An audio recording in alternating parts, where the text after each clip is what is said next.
Bismillahirrahmanirrahim. Assalamualaikum warahmatullahi wabarakatuh.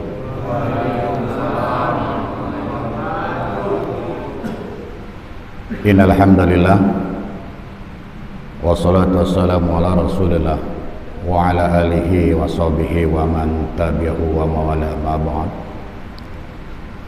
Wa qala ta'ala fil Qur'anil Karim, a'udzu billahi minasy syaithanir rajim.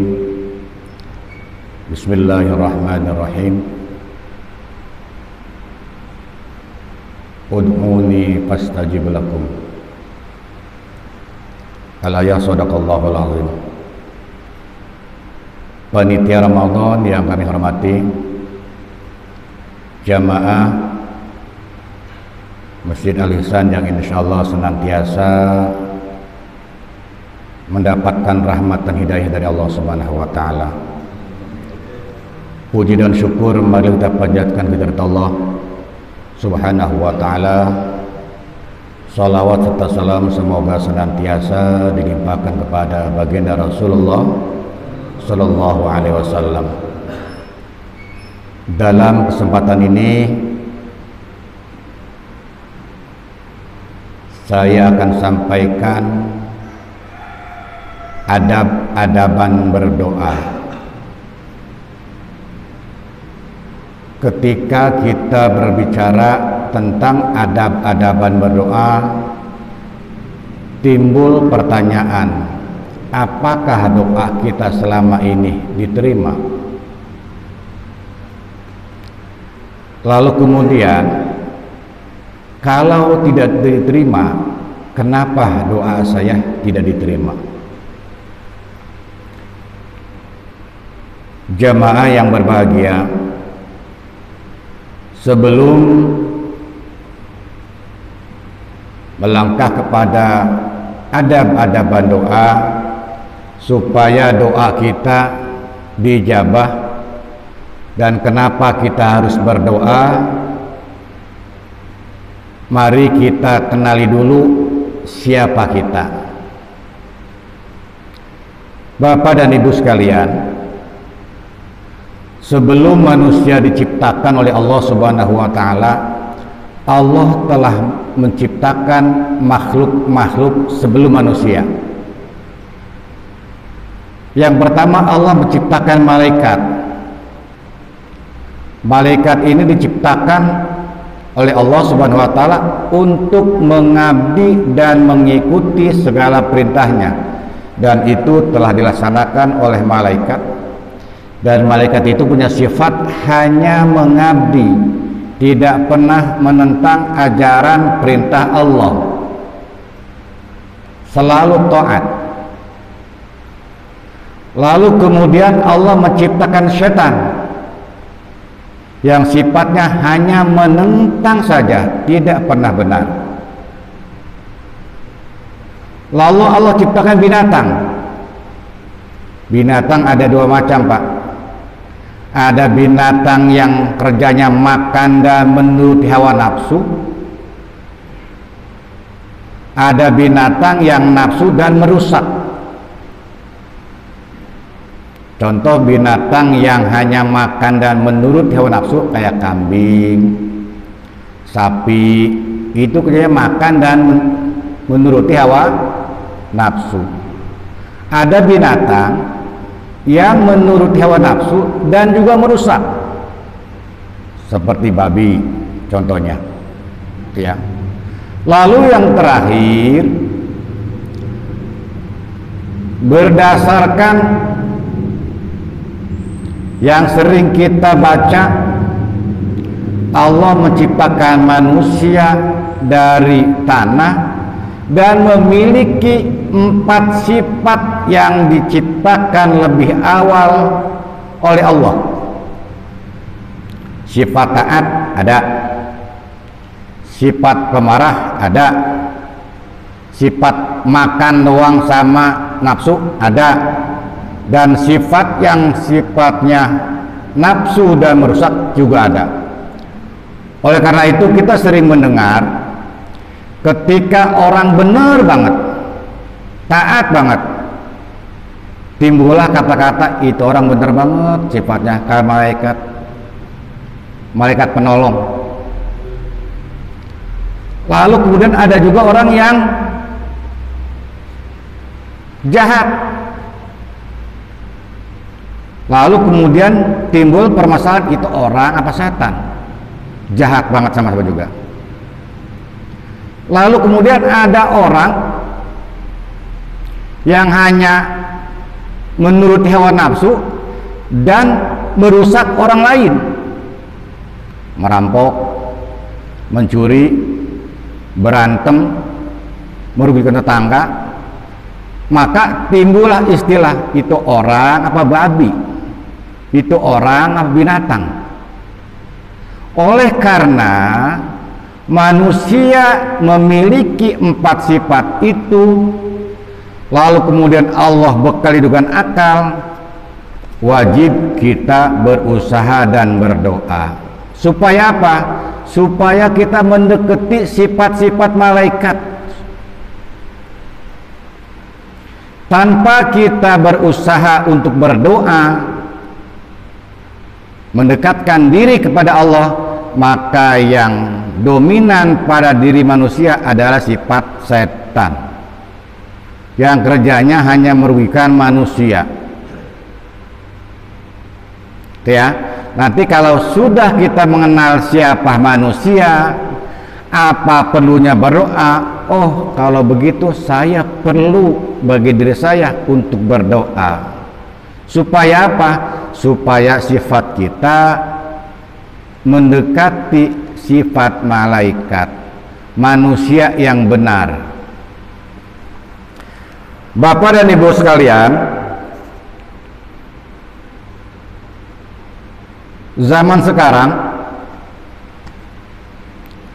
di zaman yang modern seperti ini, kadangkala orang hanya melihat dan menghormati orang yang kelihatannya megah, kaya, dan di mata manusia orang kaya adalah orang yang rumahnya gede, orang yang mobilnya banyak, orang yang mobilnya bagus. Itu menurut manusia orang kaya. Walaupun padahal kata Rasulullah, laisal gina an kathratil arad walakinil gina nafs. Sesungguhnya orang kaya adalah bukan orang yang banyak hartanya. Karena bisa jadi Pak, yang kita lihat secara mata orang kaya katanya enak, rumahnya gede, mobilnya banyak, bisa jadi utang dia lebih gede daripada utang kita. Oleh karena itu kata Rasulullah, kaya sesungguhnya adalah orang yang berjiwa besar, orang yang berjiwa dan menerima apa adanya, tidak neko-neko. Nah, Bapak dan Ibu sekalian, dua hal tadi itu yang kami sampaikan erat kaitannya dengan perlunya kita membaca doa.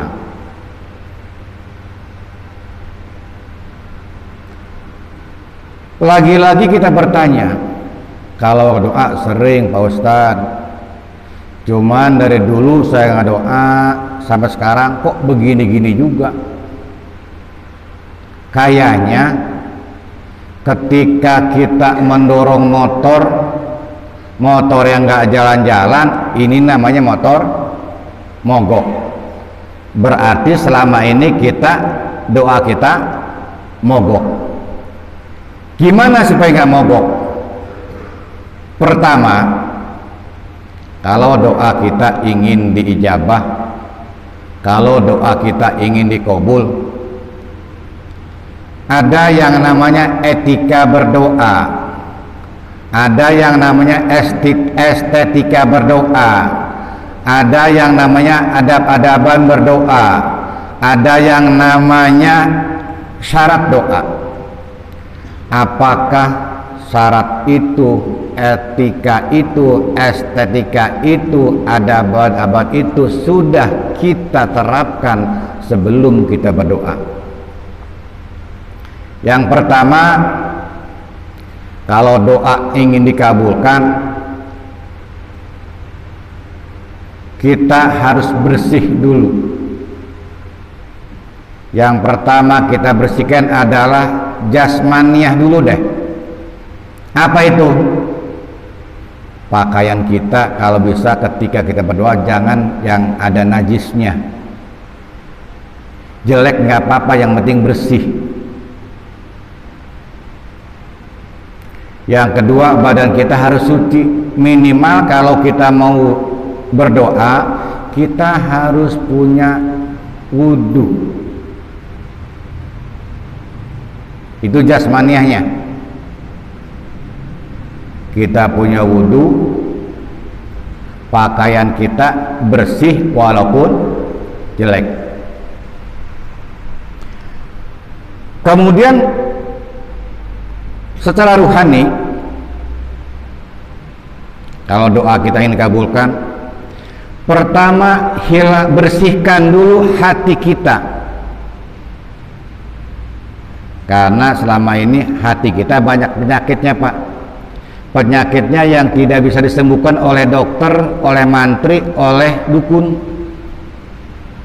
Yang bisa menyembuhkan adalah dekatkan diri kepada para ulama, dekatkan diri kepada Allah dan Rasulnya. Apa itu? Penyakit hati, iri, dengki, sering gibah, sering ngomongin orang, itu penyakit hati. Kadangkala ketika melihat tetangga punya duit, dia yang kesel. Melihat tetangga beli mobil, dia yang puyeng. Tetangga warungnya laku, dia yang kesel. Tetangga naik pangkat, dia yang enek.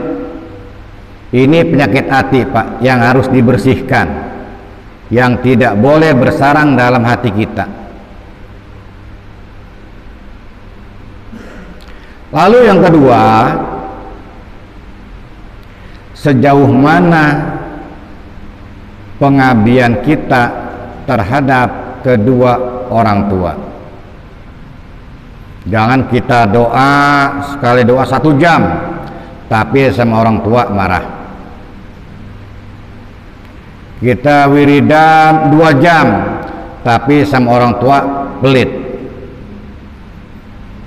Padahal kita tahu suksesnya seseorang kuncinya adalah bagaimana dia memperlakukan kepada kedua orang tuanya. Ini kunci sukses, Pak.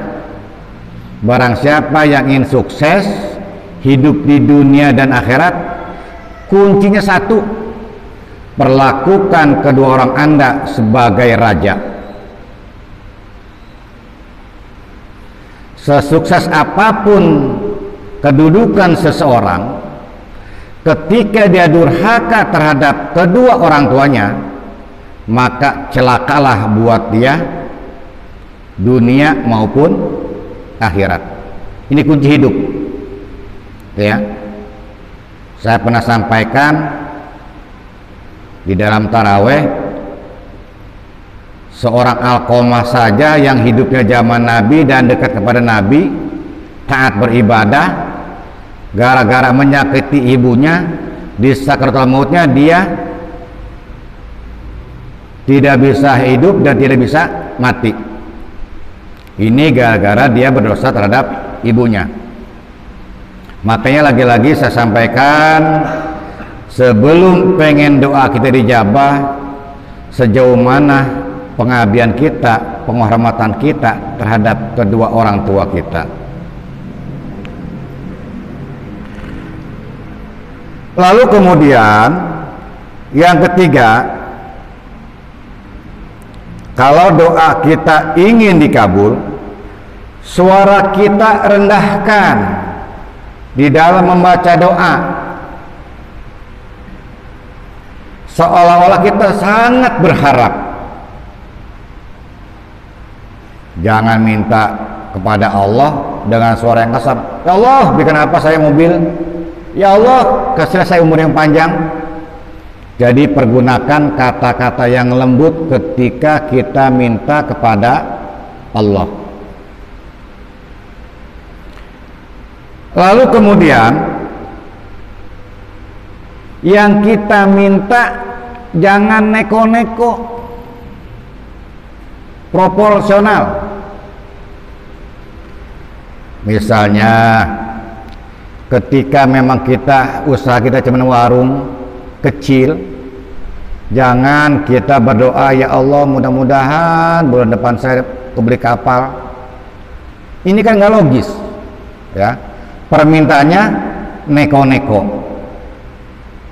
Ya Allah mudah-mudahan bulan depan saya punya uang 100 miliar, padahal cuma punya warung doang, ngojek doang, gitu ya.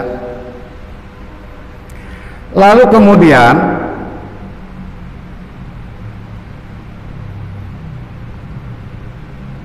Rasulullah mencontohkan ketika beliau berdoa, beliau mengangkat tangannya. Bahkan kata sahabat, ketika Rasulullah berdoa sampai terbuka keteknya, Pak. Jadi yang dilihat oleh para sahabat ada dua kebiasaan Rasulullah ketika dia berdoa. Pertama, kadang-kadang Rasulullah mengangkat tangannya, Pak, agar keteknya terbuka sampai keteknya kelihatan. Yang kedua, tangan di depan dada, di bawah janggut, dan duduknya ketika Rasulullah membaca doa seperti duduk iftiros. Faham Pak duduk iftiros? Duduk ketika kita baca tahiyat awal. Jadi besok-besok boleh dipraktekkan, begitu imam atau kita pribadi akan baca doa, pertama duduknya kita seperti duduk iftiros, tangannya diangkat. Ini kan kadang-kadang agak lucu, Pak, tapi minta kepada Allah tangannya di paha. Coba perhatikan ketika di tempat tahlil, ketika yang mimpin tahlil baca doa, jamaahnya aminnya ada yang baru ngerakin kuku, ada yang sambil sebelah pakai HP, ada yang tangannya di dengkul doang di atas paha. Secara logika akal sehat saja, kira-kira kalau kita minta sama orang tua, tangan kita, Pak, duit dibagi nggak? Gitu ya. Angkat tangan kita, atau letakkan di depan dada, di bawah dagu. Dan yang terakhir, kalau doa kita pengen diijabah, kita faham apa yang kita baca atau yang kita minta. Kita kembali ke belakang. Selama ini ketika bapak, ibu, kita, saya semua membaca doa, faham nggak yang kita baca? Saya mah nggak paham, Pak Ustadz. Sama dengan orang baca doa ya Robana, saya baca tapi ya Robana, artinya apa? Nggak tahu. Oh, kalau begitu lebih baik bahasa Indonesia berdoanya dibandingkan bahasa Arab. Anda nggak ngerti, kita nggak ngerti, lebih baik kita baca dengan bahasa Indonesia walaupun sunnahnya bahasa Arab. Karena selama ini yang kita baca kita nggak tahu kita minta apa.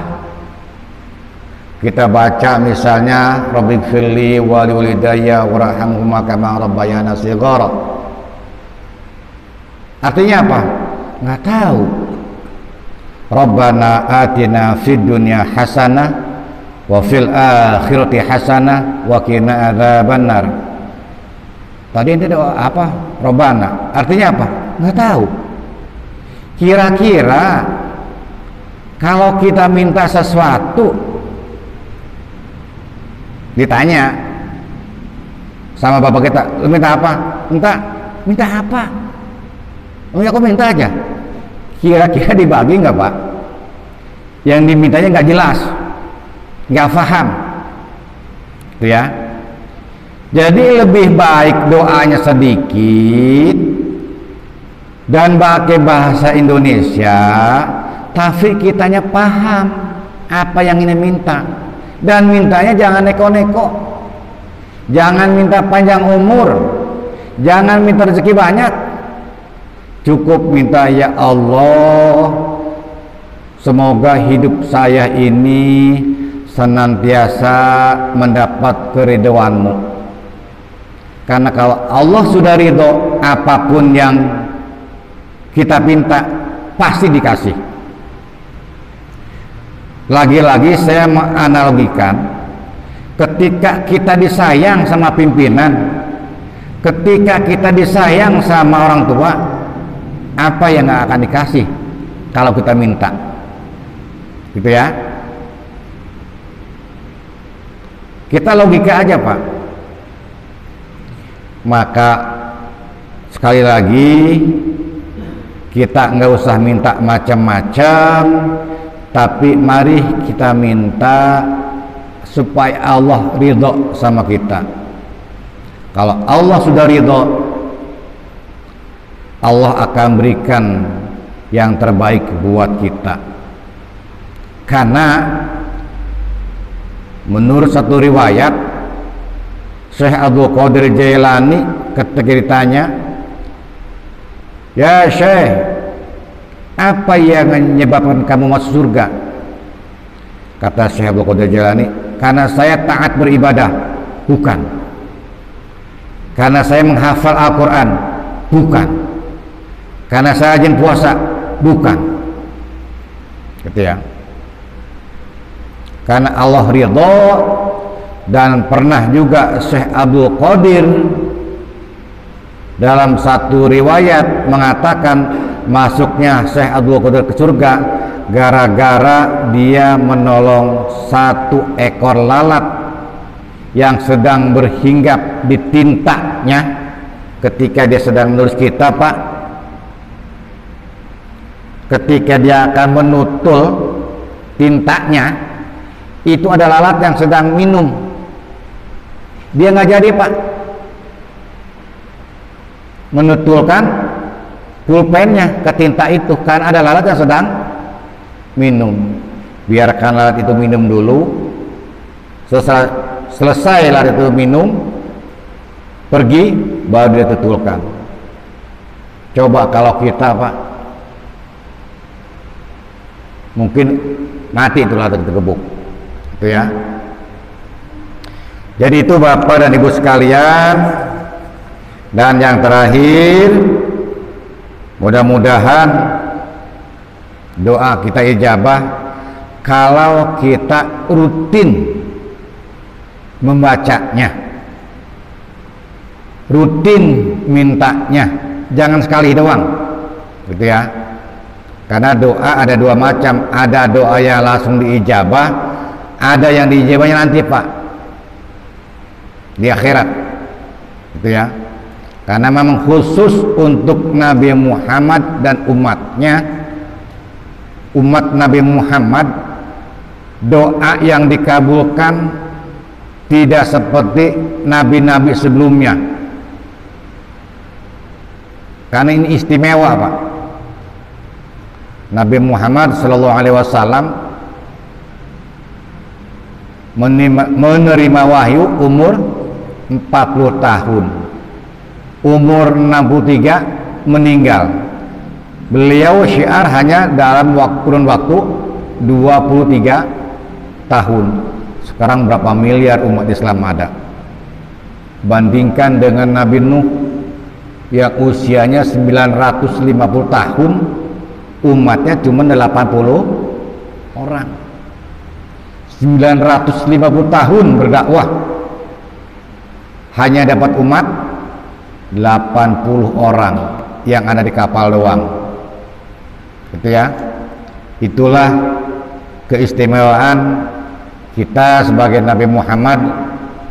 Mudah-mudahan kelak nanti kita senantiasa mendapat syafaatnya dari beliau, dengan catatan kitanya harus rajin baca sholawat. Dan ini juga salah satu syarat ketika kita akan berdoa. Jadi ada syaratnya Pak, ditambahin lagi.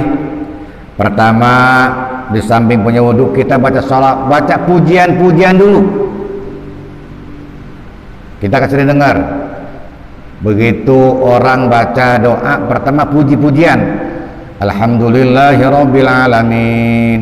Itu puji-pujian Pak, memuji Allah. Ada baca salawatnya, ya. Allahumma sholli ala sayyidina Muhammad wa ala ali sayyidina Muhammad. Kemudian alhamdulillah di kita cukup baik. Baca Fatihah, baca surat Al-Ikhlas, kemudian baca ayat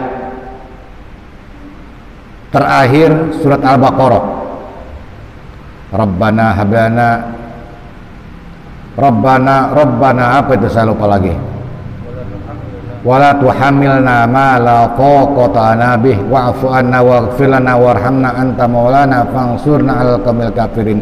Itu dibaca sebelum kita baca doa.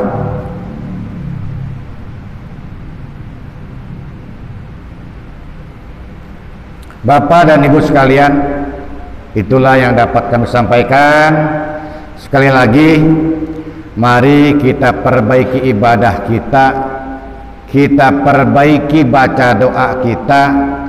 Mudah-mudahan kalau selama ini kita sering bertanya-tanya, baca doa terus tapi kok mogok, mudah-mudahan setelah faham bagaimana cara berdoa, bagaimana etika berdoa, bagaimana syaratnya doa, bagaimana adab-adaban berdoa, mudah-mudahan doa kita ke depan dikabul oleh Allah Subhanahu wa taala. Dengan catatan ya Pak, dengan catatan sekali lagi, sering-sering doakan orang tua dulu. Jadi sebelum kita minta kepada Allah, kirim Fatihah dulu kepada kedua orang tua. Sekian dan demikian, kurang lebihnya saya mohon maaf. Billahi taufiq wal hidayah. Wassalamualaikum warahmatullahi wabarakatuh.